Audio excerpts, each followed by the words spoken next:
चलिए, हम क्या समझ रहे हैं अब इस समय इसमें? स्क्रीन दिखाई दे रही है मेरी आपको? हाँ, अब आवाज आ रही होगी, है ना? ये हम पीएनपी ट्रांजिस्टर कैसे काम करता है,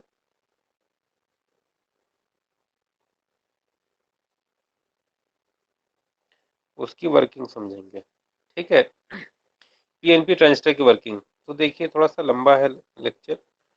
ये जंक्शन कौन सा है? एमीटर जंक्शन, जे ई। ये जंक्शन कौन सा है? कलेक्टर जंक्शन, जे सी। ठीक है, ये पी टाइप मान लीजिए, ये एन टाइप मान लीजिए, और ये पी टाइप मान लीजिए। मतलब हमने कौन सा माना? P N P transistor use करने जा रहे हैं। ठीक है, ये टर्मिनल आपका हो गया एमीटर टर्मिनल। ठीक, ये टर्मिनल हो गया बेस टर्मिनल। यहाँ पर हमने कॉन्टेक्ट बना दिए। ये एमीटर हो गया, ये बेस हो गया, और ये टर्मिनल हो गया हमारा कलेक्टर टर्मिनल। ठीक है, अब जब भी पीएन जंक्शन बनता है, तो जंक्शन कभी भी बनेगा तो वहां पर क्या होगा? एक डिप्लीशन लेयर जमा हो जाएगी।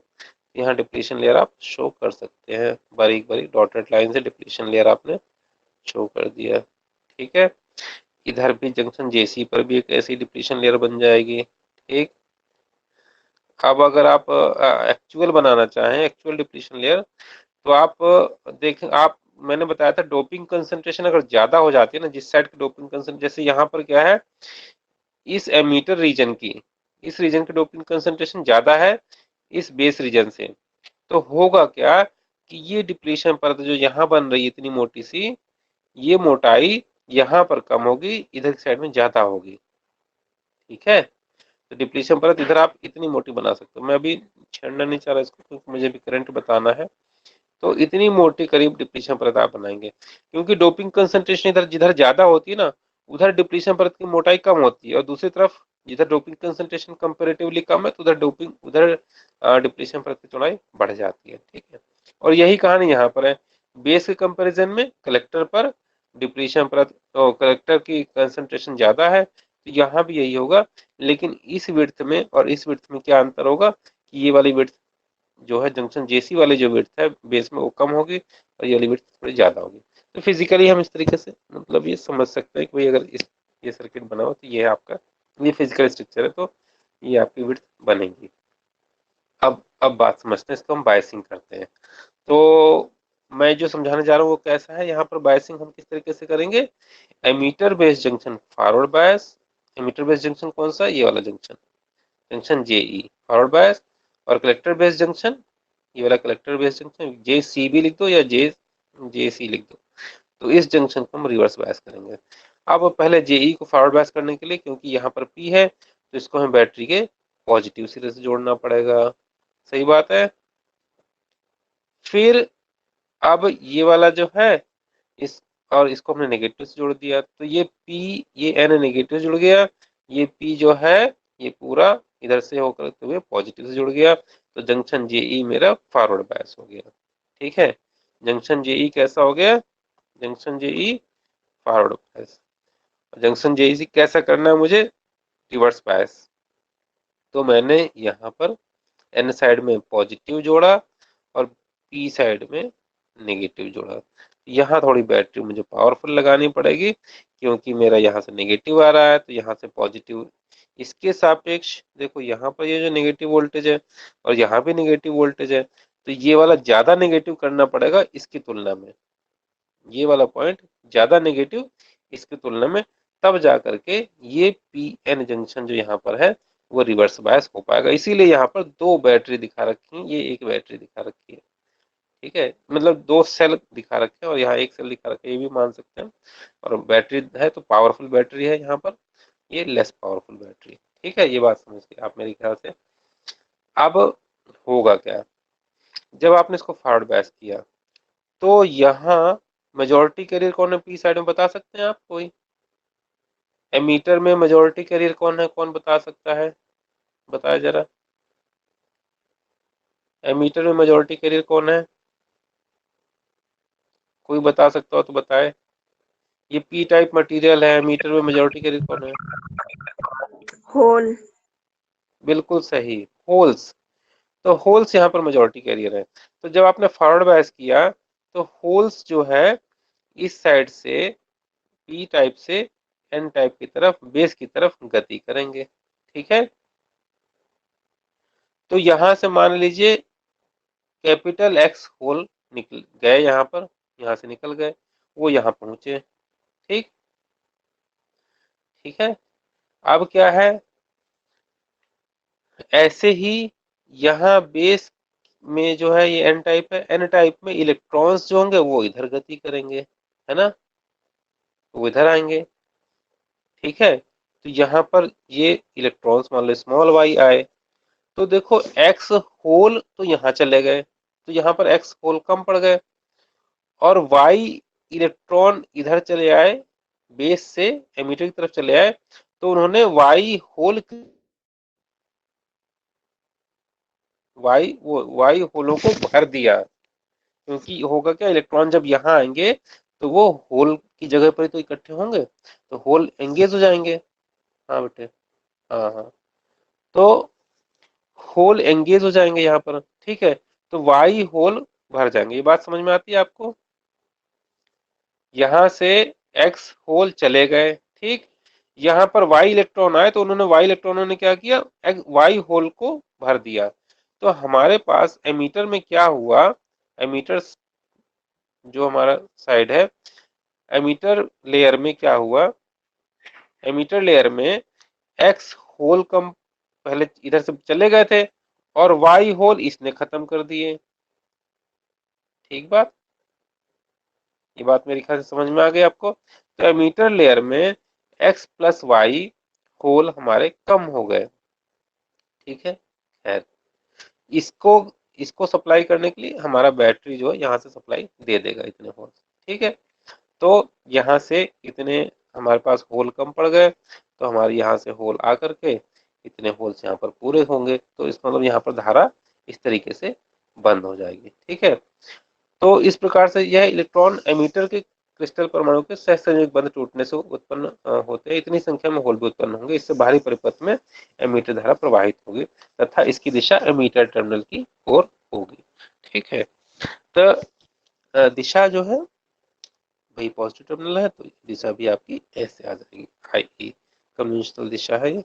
ठीक है, होल के बहने की दिशा, होल की बहने की दिशा, तो यहाँ भी आपकी होल इधर को जा रहा है। ठीक, होल की बहने की दिशा जो है वही धारा की बहने की दिशा है, तो धारा भी इधर को जा रही है, होल भी इधर को जा रहे हैं। ठीक बात, अब आगे बात करते हैं। ठीक है, एमीटर से बेस की ओर, एमीटर से बेस की ओर प्रवाहित होल तथा बेस, ये जो होल तथा बेस से एमीटर की ओर प्रवाहित होने वाले इलेक्ट्रॉन के कारण जंक्शन पर, एमीटर जंक्शन पर, ये जो है ये कौन सा जंक्शन है, एमीटर जंक्शन इसको हमने बोल दिया, और इसको कलेक्टर जंक्शन बोला। तो एमीटर जंक्शन पर धारा आई ई बन जाती है। ठीक है, तो आई ई धारा बन गई, ध्यान से सुनना बेटे, आई ई धारा बन गई, तो आई ई क्यों बनी, एक तो आपके होल्स आए, ठीक, और एक आपके इलेक्ट्रॉन्स जो है इधर से आ गए थे बेस से, इतने होल तो चले गए थे, इतने इलेक्ट्रॉन्स आ गए थे, इन दोनों ने मिलाकर धारा बनाई। ठीक है, तो ये जो धारा किसकी वजह से है, होल की वजह से। कौन से होल्स, जो एमीटर छोड़ करके चले गए थे। ठीक है, और ये जो धारा कौन सी है, आई एन ई, ये धारा है इलेक्ट्रॉन के प्रवाह के कारण एमीटर धारा। ठीक है, तो इलेक्ट्रॉन के कारण, कौन से इलेक्ट्रॉन, जो बेस से आपके आ गए थे, कहा, बेस से कलेक्टर में, ओ सॉरी, बेस से एमीटर में आ गए थे। ये बात समझ में आ गई बेटे? ठीक है, तो अब क्या है, ठीक है, इनका मान बराबर बराबर नहीं होगा, ये चीज सोचने की है, क्योंकि यहाँ पर जो है बेस की डोपिंग बहुत कम होती है, बेस की डोपिंग हमने बहुत कम कर रखी होती है, और एमीटर की डोपिंग बहुत ज्यादा होती है, इसलिए एक्स और वाई के मान बराबर बराबर नहीं होंगे। ठीक है, और साथ में क्या होगा, क्या होता है, क्योंकि यहाँ से जो होल्स जा रहे हैं, ठीक है, एमीटर से बेस की ओर आने वाले होल्स की संख्या बेस से एमीटर की ओर जाने वाले इलेक्ट्रॉनों की अपेक्षा बहुत कम होती है। और क्या होता है, इस हिसाब से अगर हम इस हिसाब से अगर हम ये कहें कि भाई आई पी ई जो है वो काफी ज्यादा है INE से। तो ये बात भी हमारी सही होगी। तो हम ये कह सकते हैं कि जो मुख्य धारा है, धारा का जो मुख्य भाग है वो कौन है, किसकी वजह से धारा हो रही है, मेजॉरिटी कैरियर की वजह से। होल NPN ट्रांजिस्टर होता तो हम वो कहते, तो ये मेजॉरिटी कैरियर जो है ना, वो है असली जिम्मेदार धारा के। कौन है, मेजॉरिटी कैरियर, है ना। धारा बनाने में होल्स और इलेक्ट्रॉन्स दोनों रोल प्ले कर रहे हैं, लेकिन मेजॉरिटी कैरियर कौन है, मेजॉरिटी कैरियर ही आपकी मुख्य धारा बनाने वाले हैं। ठीक है, तो ये बात आप समझ गए हैं। अब आगे देखते हैं। देखिए, जब यहां से एमीटर गए, ठीक, जब यहाँ से सॉरी होल्स एमीटर से निकले और वो बेस पर पहुंचे, तो वो काफी गतिज ऊर्जा प्राप्त कर लेते हैं। एमीटर से निकलने वाले होल्स काफी गतिज ऊर्जा प्राप्त कर लेते हैं। और बेस बहुत पतला होता है। बेस की जो चौड़ाई है ना, ये जो विड्थ देख रहे हैं, विड्थ देख रहे हैं जो बेस की, ये बहुत पतली होती है। तो क्या होता है, अधिकांशतः लगभग लगभग 98%, लगभग 98% ये जो होल्स हैं वो बेस को पार करके जेसी जंक्शन को भी पार कर जाते हैं और कलेक्टर तक पहुंच जाते हैं। ठीक है, केवल 2% 2% केवल जो होते हैं वो हमारे 2% ही जो है वो हमारे बेस में रुकते हैं। यानी कि अगर आप समझो कि अगर 100 होल यहाँ से गए, 100 होल्स यहाँ से गए, तो 100 में 2 होल यहाँ रुके और 98 होल यहाँ पहुंच गए। बेस इतना पतला होता है कि, और इनमें इतनी गति होती है इन होल्स में, जैसे आप फॉरवर्ड करते हो तो इनमें इतनी गति होती है कि ये जंक्शन को पार कर जाते हैं। इस जेमीटर जंक्शन को भी पार किया और कलेक्टर जंक्शन को भी पार कर जाते हैं। ठीक है, तो और ये इसका क्षेत्रफल बहुत बड़ा होता है, तो यहाँ कलेक्शन आराम से हो जाता है। ठीक है, अब हम मान लेते हैं कि जो बेस में हमारे पास इलेक्ट्रॉन है वो हमारा जो हमारे स्मॉल एक्स जो है वो हमारे होल्स यहाँ पर रुके। ठीक, तो होगा क्या, स्मॉल एक्स अगर होल रुक गए तो यहाँ पर जो है, देखिए, वाई इलेक्ट्रॉन्स जो है यहाँ चले गए थे, बेस छोड़ करके चले गए थे, तो वाई होल यहाँ क्रिएट हो गए थे। ठीक, और एक्स होल यहाँ पर आपके रुक गए, जो इधर से आए थे स्मॉल एक्स रुक गए। ठीक है, मैं इसको इस तरीके से बना सकता हूँ। अगर मैं डायग्राम में बनाऊं तो जैसे मैंने दिखाया, ये मोटा मोटा मैंने दिखा दिया। ठीक है, अब इसमें से क्या हुआ कि बहुत थोड़े से मेरे यहाँ पर रुक गए, बहुत थोड़े से मेरे यहाँ पर होल्स रुक गए। ठीक है, और ये बहुत थोड़ी मात्रा कितनी है, स्मॉल एक्स। ठीक है, और यहाँ पर जो पहुंच गया मेरे पास capital x minus small x यहाँ पहुंच गया।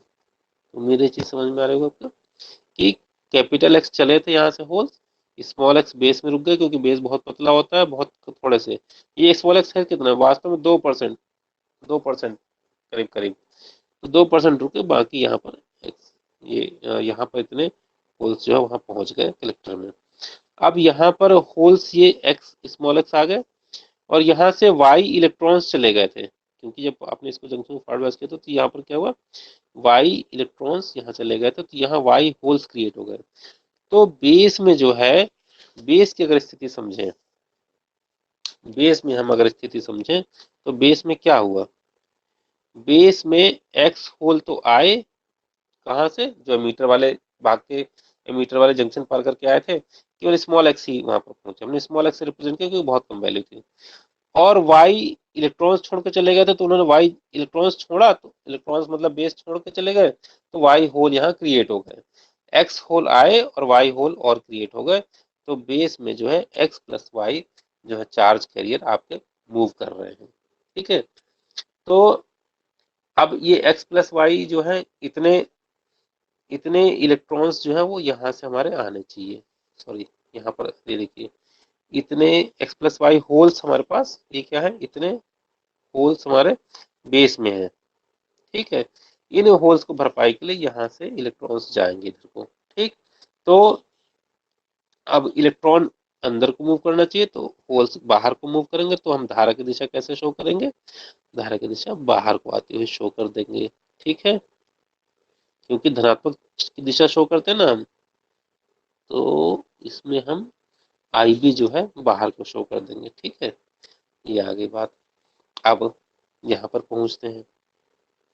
ठीक है, तो आपके पास जो ये धारा बन रही है, बेस धारा बन रही है, वो कौन बना रहा है? थोड़े से होल्स जो मीटर से आए थे, और थोड़े से होल जो क्रिएट हो गए थे इलेक्ट्रॉनों के चले जाने के कारण। तो बेस में एक्स प्लस वाई, ये आई बी जो धारा बना रहे हैं, तो आई बी धारा कौन बना रहा है? आई बी धारा जो बना रहे हैं वो हमारे थोड़े से एक्स और प्लस वाई जो है, ये लोग हमारे बना रहे हैं आई बी धारा। ठीक है, ये हम कह सकते हैं। ठीक, अभी हम इसको लिखेंगे बेस धारा को। ठीक बात है। तो आई भी धारा इनके कारण प्रवाहित होती है। अब चूंकि ये जो है, एक बड़ी बात ये है कि भाई एक्स भी बहुत कम वैल्यू का और वाई भी बहुत थोड़े से इलेक्ट्रॉन, क्योंकि बेस में डोपिंग की कंसंट्रेशन बहुत कम कर रखी है, तो इलेक्ट्रॉन्स की संख्या जो जा रहा है वो भी बहुत कम है। तो एक्स प्लस वाई की मात्रा जो है ना, अमाउंट, वो बहुत कम होता है, बहुत कम होता है। किस रेंज का होता है? माइक्रो एम्पियर रेंज का होता है। तो आपसे क्वेश्चन पूछा जाएगा कि बेस धारा किस रेंज की होती है?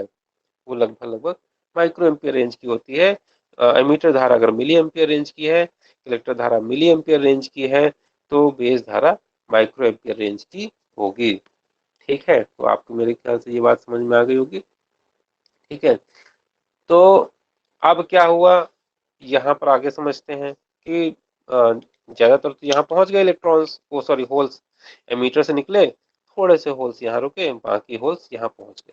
ठीक है, तो अब कलेक्टर में क्या होगा? एमीटर से बेस में आए होल में से अधिकांशतः लगभग x minus x hole collector, ये रिवर्स मतलब जेसी को भी, जेई तो पार किया ही किया, एमीटर जंक्शन तो पार किया ही उन्होंने, कलेक्टर जंक्शन को भी पार कर दिया, और कलेक्टर जंक्शन को भी पार करके वो कलेक्टर में जाकर के इकट्ठे हो गए। तो यहाँ पर जो पहुंचे, इतने होल्स करीब पहुंच गए।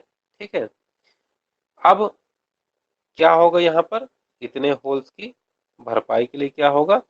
ये हमारे इतने होल्स हैं, तो यहाँ पर इलेक्ट्रॉन्स जो हैं इधर से जाएंगे और इस तरीके से इनको पूरा करेंगे। ठीक है, इलेक्ट्रॉन यहाँ से जाकर के ऐसे इधर को जाएंगे, तो धारा किधर को जाएगी? धारा हमारी इधर को बनेगी। तो कलेक्टर धारा जो है इस तरह कन्वेंशनल करंट आ गई हमारे। ठीक है, तो आईसी धारा, भाई पॉजिटिव चार्ज कैरियर की दिशा ही तो मानते हैं, तो पॉजिटिव चार्ज तो हमारा इस तरीके से मूव करके आएगा सर्किट में, और नेगेटिव चार्ज जो है यहाँ से मूव करके यहाँ जाएगा। तो इस तरीके से हम ये देख पा रहे हैं कि एमीटर से प्रवाहित होल में से अधिकांशतः बेस को पार करके कलेक्टर में पहुंच जाते हैं, और कलेक्टर में आईपीसी धारा प्रवाहित होती है। अब हम ये जो अभी ये एक्स माइनस एक्स जो हमने धारा मानी, वो उसको हमने कहा आईपीसी। ये किसकी वजह से है? जो हमारे सॉरी एक्स माइनस एक्स, ये किनकी वजह से धारा हुई? ये भी वो धारा है जो एमीटर से आए हैं, एमीटर से आए होल्स के कारण। ठीक है, तो ये धारा किस वजह से? एमीटर से आए होल्स के कारण हुई है। तो ये बात मेरे ख्याल से समझ में आ गई आपकी। अब आगे बात करते हैं। देखिए, आपने क्या कर रखा है भाई? आपने ये कर रखा है कि इसको रिवर्स बायस लगा रखा है।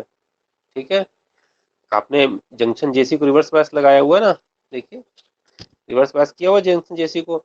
जंक्शन जेसी पर पी टर्मिनल नेगेटिव से और एन टर्मिनल पॉजिटिव से जोड़ रखा है, तो इसको रिवर्स बायस कर रखा है। ठीक है, अब रिवर्स बायस के कारण आपने एक धारा पढ़ी थी जो बहती है, रिवर्स बायस जेसी, जेसी रिवर्स बायस है। तो अब क्या हुआ? ये जो है रिवर्स बायस की वजह से एक धारा इसमें रिवर्स, कौन सी बहेगी? Reverse saturation current. तो रिवर्स डायरेक्शन कौन सी करंट बहती है? रिवर्स सैचुरेशन करंट बहेगी। ठीक है बेटा, अब रिवर्स सैचुरेशन करंट ये किस वजह से बहती है? क्योंकि ये हीट अप होता है, और थर्मली इसको मैंने एक वर्डिंग बताई थी आपको, थर्मली जेनरेटेड माइनॉरिटी कैरियर। ठीक है, तो रिवर्स सैचुरेशन धारा किस वजह से बहती है? Thermally generated minority carrier current. तो माइनॉरिटी कैरियर रिवर्स बायस कर रखा है आपने इस जंक्शन को, जंक्शन जेसी को। तो यहाँ पर जंक्शन जेसी पर ये एन साइड और ये पी साइड, ये जो जंक्शन यहाँ बन रहा है, यहाँ पर माइनॉरिटी कैरियर की वजह से करंट भी फ्लो करेगी साथ में। ठीक है, minority carrier current reverse saturation current उसको बोलते हैं जो बहेगी। ठीक है, और रिवर्स सैचुरेशन करंट का मान जो हम शो करते हैं वो हम शो करते हैं ICBO से। तो यहाँ पर जो हमारे पास ट्रांजिस्टर में है, हम डायोड में हमने देखा था IR हमने शो कर दिया था, लेकिन या ट्रांजिस्टर में क्योंकि दो जंक्शन बने हुए हैं तो हमने collector to base emitter open. अगर एमीटर ओपन हो जाए तो जो रिवर्स बायस करेंगे जंक्शन को, तो रिवर्स सैचुरेशन जो धारा बनेगी उसको हम रिवर्स सैचुरेशन करंट कहेंगे। अगर मैं आपको ये सर्किट डायग्राम बना के दिखाऊं थोड़ा सा और क्लैरिटी के लिए कि ICBO कैसे बन गया है, तो यहाँ पर मैं कुछ इस तरीके से बना सकता हूँ। ये मीटर, ठीक है, ये बेस, ठीक। अब मैंने मीटर बेस को कर दिया ओपन, यहाँ पर कुछ बैटरी नहीं लगाई है, ठीक बात। और मैंने इधर को रिवर्स लगाया है, ये मेरा था N, ये P, तो मेरे को बैटरी का टर्मिनल जो है इधर पॉजिटिव करना पड़ेगा, ये वाला, ठीक। और ये PNP था ना मेरे पास, तो इसलिए यहाँ पर ये और यहाँ पर ये पॉजिटिव पॉजिटिव करना पड़ेगा मुझे। तो इस तरीके से मैंने इसको जंक्शन को रिवर्स पाया। ये मेरा सर्किट था, देखो आप यहाँ पे ये सर्किट था ना, देखिए ये P साइड और ये N साइड, P साइड को नेगेटिव से और N साइड को पॉजिटिव, वही चीज मैंने लिखी है, केवल मैंने ये वाली बैटरी अब हटा दी है, ठीक। तो मेरा डायग्राम क्या बन गया ये।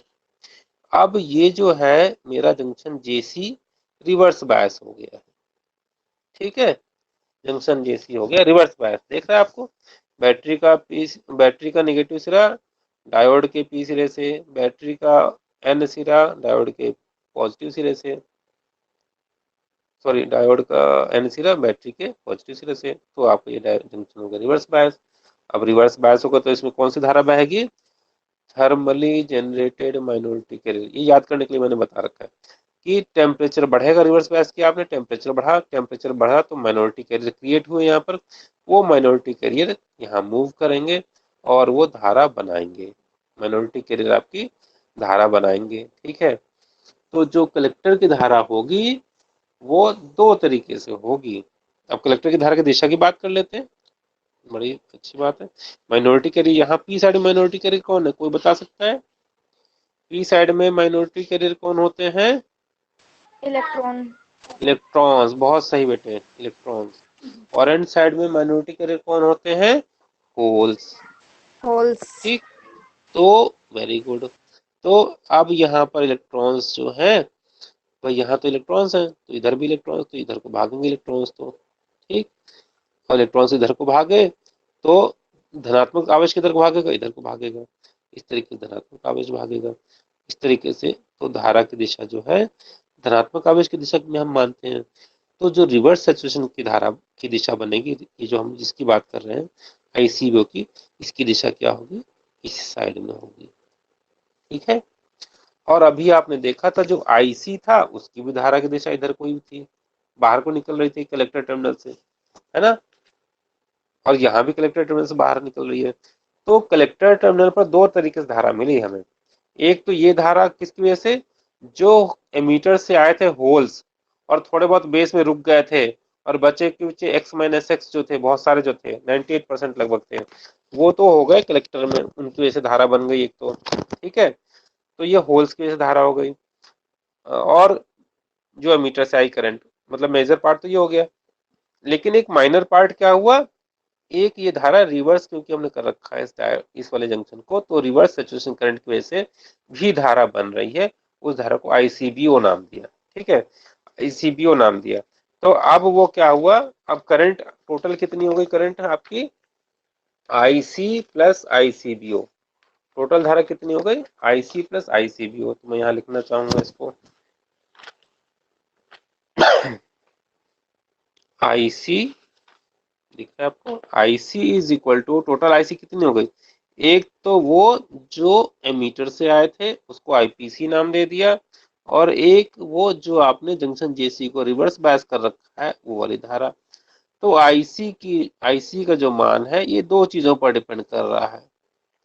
बहुत इंपॉर्टेंट बात है, ये इक्वेशन पूछी जाती है कई बार, और सबसे ज्यादा पूछा जाता है आईसीबीओ कहाँ से आया। और आईसीबीओ के बहुत सारे रोल हैं, अगर आईसीबीओ आपको समझ में नहीं आया तो मुझे बता देना, मैं दोबारा बता दूंगा।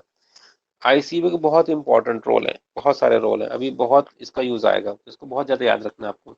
तो कलेक्टर करंट दो तरीके से बनी, एक तो हमारे एमीटर से आए पोलो के करंट कलेक्टर धारा, दूसरी हमने कलेक्टर बेस जंक्शन को रिवर्स बायस कर रखा है, तो collector base junction reverse bias करने की वजह से रिवर्स बायस कलेक्टर जंक्शन में माइनॉरिटी वाहक के कारण प्रवाहित रिवर्स सैचुरेशन धारा। तो ये रिवर्स सैचुरेशन करंट है। और क्यों बहती है ये बता सकते हैं, दोबारा बता सकते हो कोई? रिवर्स सैचुरेशन करंट क्यों बहती है? ड्यू टू ड्यू टू बताओ जरा, इस लाइन को रट लो क्योंकि टेम्परेचर। बार बार काम आएगी। Thermally generated minority carrier. अब थर्मली का मतलब ये नहीं कि आपने हीटर लगा दिया उसमें, आपने क्या कर रखा है, रिवर्स बायस कर रखा है, ठीक है, थर्मली जनरेटेड माइनॉरिटी कैरियर के कारण। बात समझ में आ गई? तो ये जो माइनॉरिटी कैरियर के कारण धारा होती है रिवर्स सैचुरेशन धारा, और माइनॉरिटी कैरियर कैसे जनरेट हो जाते हैं, क्योंकि आपने रिवर्स बायस लगा रखा है। रिवर्स बायस जो है वो टेम्परेचर बढ़ाता है, और थर्मली जनरेटेड वो थर्मली हीट अप होने की वजह से आपके माइनॉरिटी कैरियर की संख्या थोड़ी बढ़ती है, तो वो धारा बनाते हैं आईसीबी, और रिवर्स सैचुरेशन करंट बनाते हैं। तो ये मेरे ख्याल से आपको समझ में आ गया है। तो अगर मैं वो ओवरऑल देखूं, आपको बताऊं कि आपने देखा कि यहाँ पर आई ई इज इक्वल टू क्या हुआ, आई ई यहाँ से गए थे इलेक्ट्रॉन्स, ठीक, कुछ होल्स यहाँ पर पहुंचे, तो x plus small y holes ने आई बी करंट बनाई, और आईसी करंट किसने बनाई? तो इसमें से जो होल्स एमीटर्स बेस को पार करके आए थे कैपिटल एक्स में से स्मॉल एक्स ने बनाई, और थोड़ी सी आईसीबीओ भी बही इसमें, है ना, थोड़ी सी करंट रिवर्स सचुरेशन करंट आईसीबीओ भी इसमें बही। तो आईसीबीओ आईसी को बनाता है, ठीक। तो अगर हम ओवरऑल बात करें तो हम ये कह सकते हैं कि I E is equal to I B plus I C. यहाँ पर एक तरीके से एक नोड हो गया ये पूरा स्ट्रक्चर एक नोड की तरह काम करे, नोड। अब आपने किरचॉफ करंट लॉ में ये चीज पढ़ी होगी मेरे ख्याल से, है ना। तो उसमें क्या पढ़ा आपने कि यहाँ पर अगर कोई इधर से धारा आ रही है तो वो दो भागों में बट रही है, आई बी में और आई सी में। तो यहाँ नोड पर क्या रूल लगेगा, बता सकते हैं आप? जल्दी से बताइए मुझे, क्या रूल लगेगा, बोल के बताइए। I E is equal to I B Kirchhoff का, प्लस आई सी। हाँ बिल्कुल सही बात। तो I B is equal to I B plus I C. तो ये बात आपकी समझ में आती है। ये ट्रांजिस्टर की करंट का जो है बैलेंसिंग है, वो अब ये यहाँ पर इस तरीके से आ गई हमारे सामने। तो बाहरी परिपथ में एमीटर धारा, बेस धारा और कलेक्टर धारा को हम इस समीकरण से रिप्रेजेंट कर सकते हैं। तो बात समझ में आ गई आपको, ये करंट कैसे बनी, I E is equal to I B plus I C, ठीक है। आई ई में हमारे दो कंपोनेंट थे, जो कि मेजर कंपोनेंट जो था वो था मेजॉरिटी कैरियर वाला, ठीक है, सर मेजॉरिटी कैरियर वाला। हाँ बेटे। सर हमारा 7 बजे हाँ से मैथ्स का टेस्ट है। बस बस मैं छोड़ रहा हूँ, ठीक है, ओके। बस 5 मिनट मुझे दीजिए। तो ये आई ओके। पी ई प्लस यहाँ पर थोड़ी सी जो माइनॉरिटी कैरियर बेस से जो इलेक्ट्रॉन्स निकले थे वो वाले करंट, तो ये दो करंट मिलके बनी थी, और आईसी जो है ये दो से मिलकर बनी। कौन कौन से, एक तो कलेक्टर से जो आए थे उसको हमने पी फॉर होल्स बोला, कलेक्टर में जो पहुंचे, और एक आईसीबीओ बोला। ठीक बात, ठीक है बेटे, ये समझ में आई? ठीक है। और यहाँ पर जो धारा आईबी में कौन सी बची हुई, ये जो एमीटर को से पार करके बेस में पहुंचे तो थोड़े से यहाँ रुक गए थे होल्स, और थोड़े से इलेक्ट्रॉन्स जो है बेस को पार करके, बेस और एमीटर जंक्शन को पार करके एमीटर की तरफ चले गए थे, तो इलेक्ट्रॉन्स चले गए थे तो उन्होंने थोड़ी जगह बना दी, तो एक्स प्लस वाई यहाँ पर मिल गई थी हमें। ठीक बात। तो कैपिटल एक्स जो है यहाँ से निकले, और स्मॉल वाई यहाँ पर आए और यहाँ पर जो है आईपीसी जो है capital x minus small x पहुंची और ये आईसीबी जो है रिवर्स सैचुरेशन करंट जो हमारी गई। तो ये ओवरऑल आपकी बीजेटी में धारा कैसे बनती है मैंने आपको बताया। इसका वीडियो अपलोड कर दूंगा, आप बार बार इसको देख लीजिए। कोई दिक्कत हो कमेंट करके जरूर बताइएगा। लाइक शेयर और सब्सक्राइब जरूर करना, ठीक है, कमेंट करके जरूर बताना। चलिए, thank you so much for today's video, today's class.